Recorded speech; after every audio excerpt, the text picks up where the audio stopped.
Thank you, Ciarán Corlin. Can I say before I begin that we're hearing very distressing news of the death of a man who lived in a tent close to the Dáil this morning, Ciarán Corlin. Can I just express my condolences to his family and to friends? It's almost 6 years to the day since the death of Jonathan Corrie. So I just wanted to acknowledge the passing of this man and to say that the scandal of street homelessness and rough sleeping has to be dealt with, and it needs to happen soon. So Ciarán Corlin Taoiseach. Today is International Day for the Elimination of Violence Against Women, and it marks the start of the 16-day campaign against domestic and gender-based violence. It's an annual campaign, as you know. I and others stand up in this chamber year after year and we recite the statistics that attempt to capture the horrific abuse and violence to which so many women and children are subjected. I have no doubt that everyone in the Dáil gets angry when they hear the heartbreaking stories of women who have been battered and emotionally broken by the violence inflicted upon them. The physical scars and bruises are all too apparent, signposts of the trauma experienced, often on a daily basis. But the mental suffering, the theft of victims' dignity and confidence and sense of safety is less obvious, but it frequently runs deeper.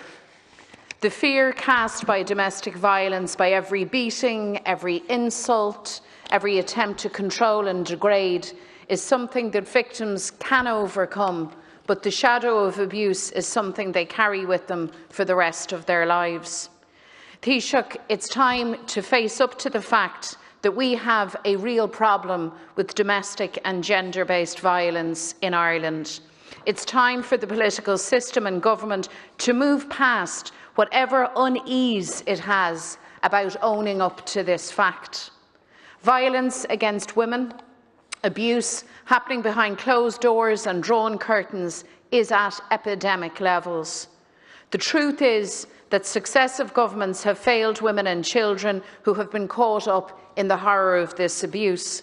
And until a government confronts this problem with the honesty and the determination that it demands, too many of the cries for help from abused women will go unanswered and unheard. I have to say that the domestic violence support services providers in Ireland do remarkable work, despite the fact that they have been underfunded for decades.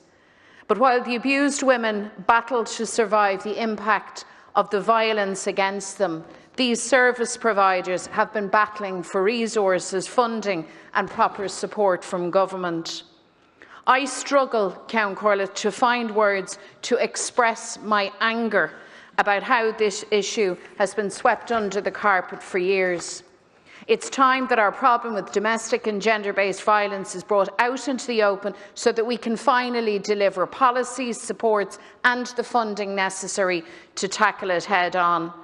I do welcome that emergency funding is provided to help services meet COVID-19 related costs. I'm very glad that you responded to that call, Taoiseach. This will help with the immediate COVID challenge. However, we have to discuss and deal with the chronic lack of refuge places for women who need to escape the violence, the abuse and the coercive control. Between March and June of this year, 1,351 requests for refuge went unmet because the services were full. 9 counties have no refuge provision at all, and this is a scandal. We know incidents of domestic violence and abuse rise over the Christmas period, Taoiseach. Victims, their children and the services they rely on will face a very bleak picture in 2021 if the government doesn't act. So I want to ask you, Taoiseach, on this day, will you now commit to ensuring that the refuge shortages across the state are urgently addressed? Thank you, Deputy Taoiseach. Well, I want to thank the Deputy for raising this issue on the International Day for the Elimination of Violence Against Women. Could I just at the outset also share in the Deputy's sympathy with that homeless individual who passed, and also, if I may, just convey to the House my deep sadness at the passing of Trish Carrick, who we honoured lately and spoke of, and to her husband Damien, and to Kieran, Rina, Saoirse and Owen, our sincere sympathies. The programme for government is very clear and has a very strong commitment in terms of developing the third national strategy on domestic, sexual and gender-based violence. There can be no toleration for violence against women in our society.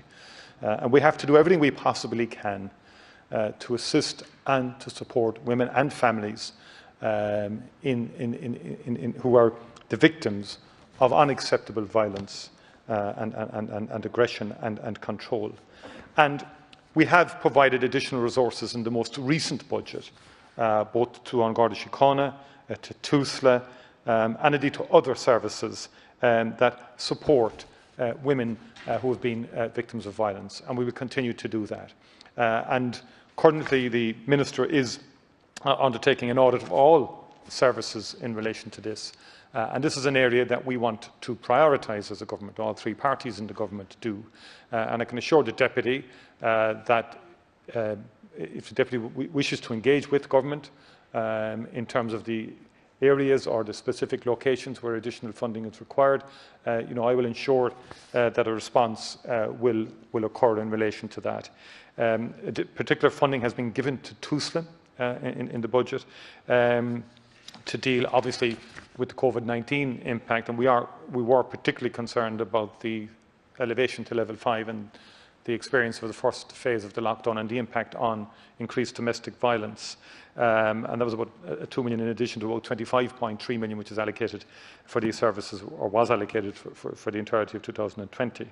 But I think you identified an important point about culture and about the importance of ensuring within society at large that Ireland makes it very clear that as a society there can be absolutely no toleration for gender-based violence whatsoever, and that we must be absolute about that.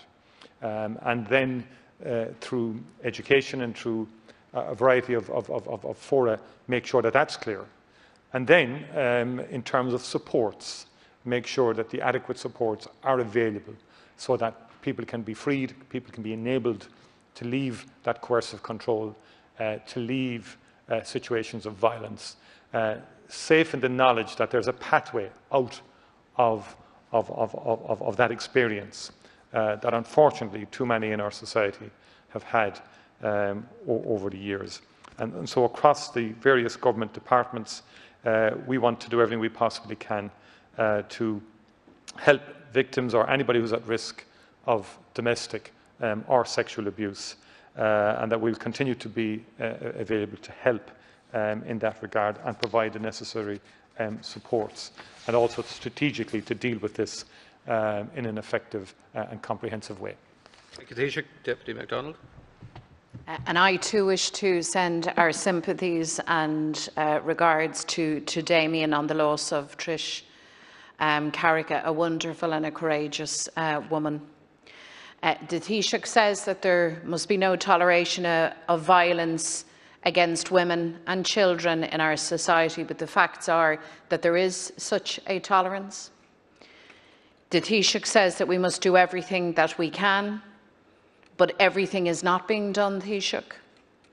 The Taoiseach says that we must provide all of the necessary resources, and on that point we agree, but that is not helped by playing games with big figures, like pointing to the additional money that has been given to TUSLA, when you know that not 1 cent of that money has been ring-fenced for domestic violence services. I know that there will be an audit underway. I think that can be a really significant and really important intervention in all of this. But only, Ceann Comhairle, if it means that there is finally full transparency and honesty on this issue, because the tolerance to this violence is a reality in Irish society, and until we look that in the eye and until we resolve to do something about that on a consistent basis, Until that is the case, front and centre in government policy, we will continue year on year with people like me and like you standing up and bewailing this awful situation. Taoiseach, to conclude on this important matter. Again, I thank the Deputy for raising this important issue. The programme for government is very strong on this, and it includes a number of relevant and key commitments: the development of the third national strategy, which will place a priority on prevention and reduction, and including a national preventative strategy.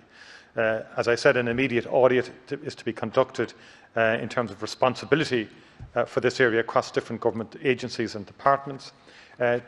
Government is committed to implementing a plan for future refuge space, to investigate also the provision of paid leave and social protection provision to victims of domestic violence, and also to learn from the experience of coercive control in the United Kingdom model, including training for An Garda Síochána, legal professionals and court services personnel, to ensure that there is a clear understanding of the offence. Government wants to legislate to introduce domestic homicide reviews, update the Sex Offenders Act of 2001 to ensure convicted sex offenders are effectively managed and monitored, enact a harassment and harmful communications bill, which the Minister has been speaking about, to outlaw image-based sexual abuse and to prevent abusive sharing of intimate images online. Thank you, and crucially, to implement the findings of the O'Malley review of supports for vulnerable witnesses in sexual violence cases to support victims. Thank you very much.